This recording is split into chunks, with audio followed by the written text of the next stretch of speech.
So you're going to want to get your Hyundai to this state here to change those sensors. So you're going to want to pull this off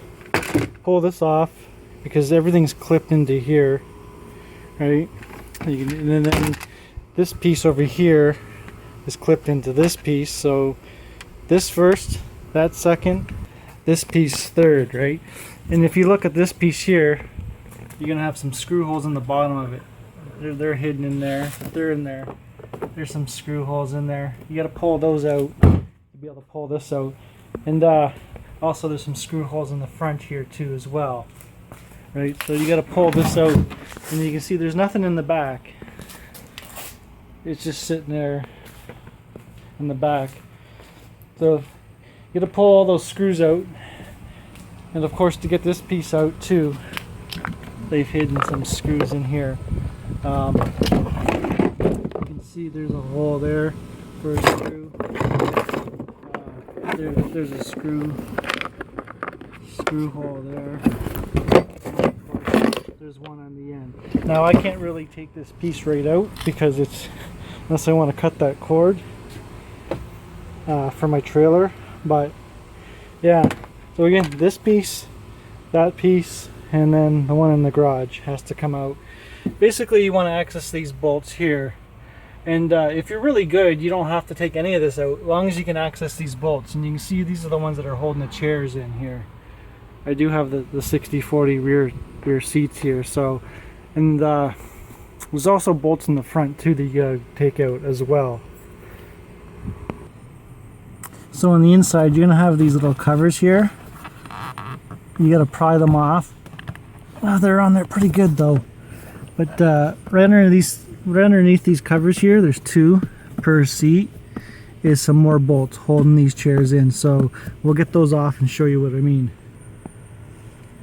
Okay, so you just want to take a screwdriver, get it right here, just give it some light pressure, and boom, she'll pop off. And there's your bolt right there. So obviously there's one under each one of these covers. Get them out and the seat will pop out as long as the back ones are out with it.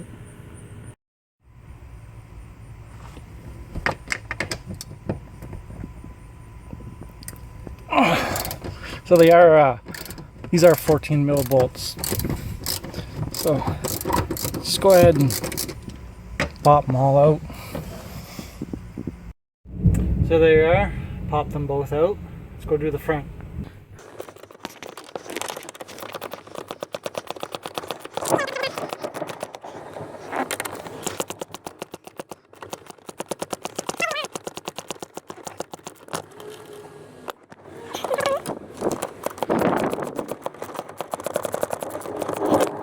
There they are. Bolts are out. Now the easy way to get the seat out is to fold it all the way forward and then pick it up. I'll make this mistake so you don't have to, but yeah, this seat's loose, but there is that seatbelt bolt that you have to get out too. And there she is. She's also 14 mil, just like the rest of the seat bolts. So that's how I elected to take it out. There is two bolts, one's a different size, so I took out the 14 since I've already had that one on my socket and ready to go. And you can kind of see under the seat there already, there's a little cover in the floor there. That is where the sensor is, and there's going to be also another one under there.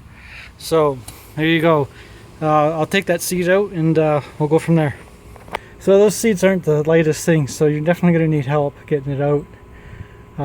Unless you want to risk scratching the car. But as you can see, a lot of stuff accumulates underneath the seats over the years that you can't vacuum up. But before you open that flap or anything, it would be a good idea to vacuum this out thoroughly, because you don't want any junk getting into your gas.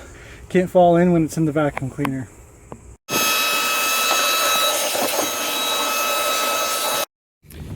So there we go, guys. Everything's nice and clean. Now this is your first fuel sensor here, right? It's going to be in there, and you can see it.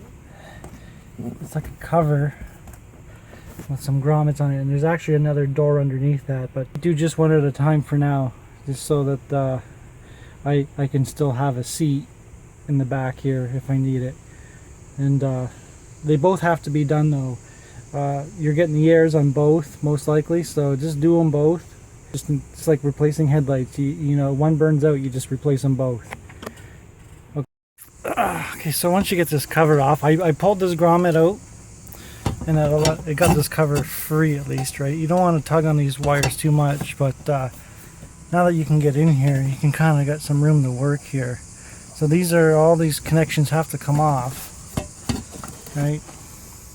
So that you can get the next ring off. You can see there's another ring down here that has to rotate to come out. And the fuel system is under pressure, so you want to make sure you relieve the pressure before you open that second ring.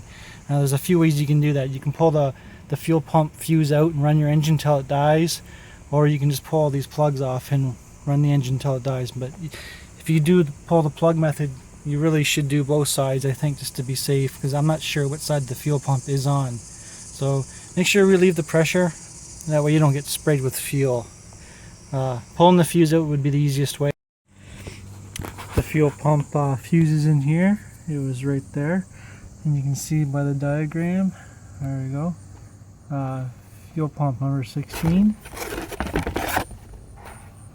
and number 16 and number 16. And so what I did is I just took it out, started the car until she stalled. Well, the hardest part is getting these out. That's when you lift up and that pops out. As far as this one here goes, you gotta push this down.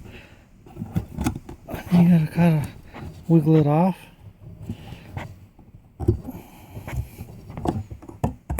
And that one's off. As far as this one here goes, you gotta squeeze the sides. There's a thing on each side you gotta squeeze. Pull it out, and now there's still gas coming out. Why?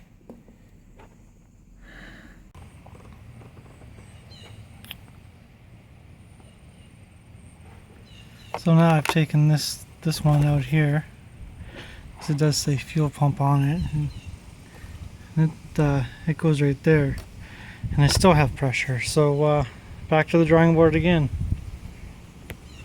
So I tried taking both seats out so I can disconnect both halves of this fuel tank to see if that makes a difference, and see if I can depressurize it.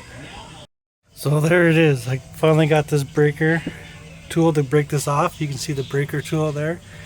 And it's an OTC. I'll give you the number. But yeah, it's pretty valuable in getting that ring off.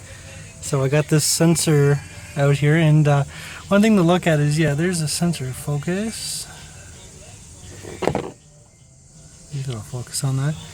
Is to take a look to see if you can see any damage. I don't see anything though on this one, but you can see this is it does have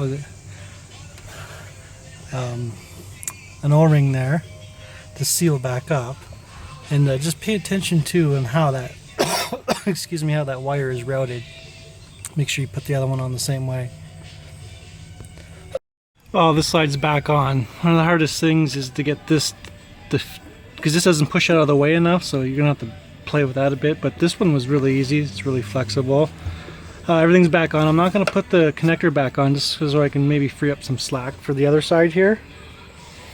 But yeah, this tool here, see how it fits right on the top and it locks in. That's invaluable, as you'd really have to beat this thing up hard to get it off. And this is a plastic tank, so anytime you beat on it, you're just shaking all your sensors and your fuel pumps and everything. So you got a good chance of ruining something else by beating on it. With this here, you just put a lot of pressure on it. I used a breaker bar and a couple taps with a rubber hammer, and it popped this ring off. There is some indents on that ring. You can kind of see it there. There's the indent right there, and it kind of clips into that. So you want to make sure you get this ring back all the way on, so you're compressing that O-ring fully, and clean up underneath that O-ring, because it might have a little bit of gunk. So you want to make a good seal. And so now I'm going to attempt this side. This side's harder. This has got a lot more going on this side. So let's see what I can do there. But I think I found the problem with the sensor, and I'll show you a picture of that. And you can see that the little lines, the little tabs sticking out, if you will, little fingers that rub up on the circuit board there, it looks like it's missing a few. A few fell off, and it's probably gouging up, and it's just not making good contact anymore. So let's get this apart, and let's see how it goes. Obstacle number one, this wire I want to free up is fastened in there, and this is the one that goes to the other tank. So I'm going to break that fastener out, and hopefully I don't break it, but I want to loosen it. I'm going to use my my pry bar for that, just because I think it's just like a big screwdriver. I'm going to pop that out. Now I ended up having to break it, but you can see now I got a little bit more slack to move stuff around. There's really there's no room on this one, so that little bit helps a lot. Trust me, when you only got inches to work with, half inch is a lot. So there, it's popped open. So what I'm gonna try to do, I only have one hand. Maybe I'll try to push this one out of the way. Oh. Let's see if I can't get that ring out. Oh, okay, good. So now this guy will be free to come out.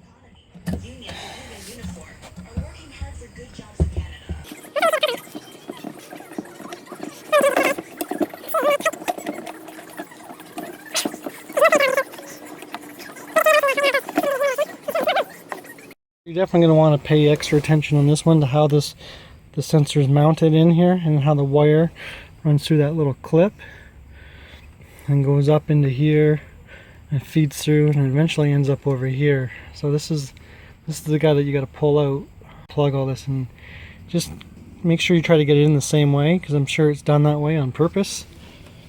And there is quite a bit of slack on this guy here, but I still didn't feel like comfortable to pop it out. There she is. Let me put the new one on and inspect the old one. Oh, it took a bit of finagling, but I got it all back in there. And this one here, when you're pushing it down in there, it feels like it fits into the bottom of the gas tank a little bit, like there's a recess built for it. So just be gentle, and you can see I got to put the lock ring back on. I got to slide this all the way to there, right? I got to slide that shut, and then I can put these guys back on, and put the wiring harnesses back on, both of them.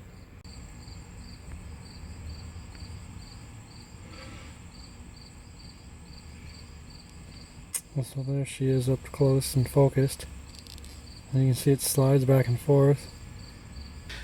This may be a trick, it may not be a trick. So I put the wrench on like this, but I originally had it over here and I couldn't tighten it. So I tried it in a different position and it snapped right on really easy. So if you can't get it on, just keep changing the position of this, and maybe you'll get lucky like I did. So there we go. When I started to return the key on, the needle, oh, there it goes again, it's moving again. It's only got 108 kilometers on this tank. As you see my trip there, I reset it every time I fill the tank, and that's how I knew how much gas I had while I didn't have it. So as soon as I put the key on, it did say air. In about 3 seconds later it went off, and there you go. You can see the fuel gauge went up, and there's no check engine light anymore. Even though I got a gas gauge again, I'm going to still use my trip odometer for a bit, just to make sure and verify that it is working correctly. And I'll let you know if anything changes. But the steps I did cover, if you need to have any information on the steps that I did miss, or you need help with those steps, you really probably shouldn't be doing this project. The steps I did blow over are pretty remedial stuff. So if you can't do those intermediate steps, like take the seats out and figure out how to get the seat belts off and the covers off the tanks and stuff like that, then you really shouldn't attempt this at all. Get a qualified mechanic to do it. Hope that helps. But keep in mind, you are working with gas and open tanks when you do this, so no sparks, no smoking, no drills. That those little brushless motors might have sparks and stuff. So just be really safe, guys. And like I said, if you have any Any doubts in your mind, just take it to a mechanic, because it is a fuel system. It's not something to be toyed with. Okay?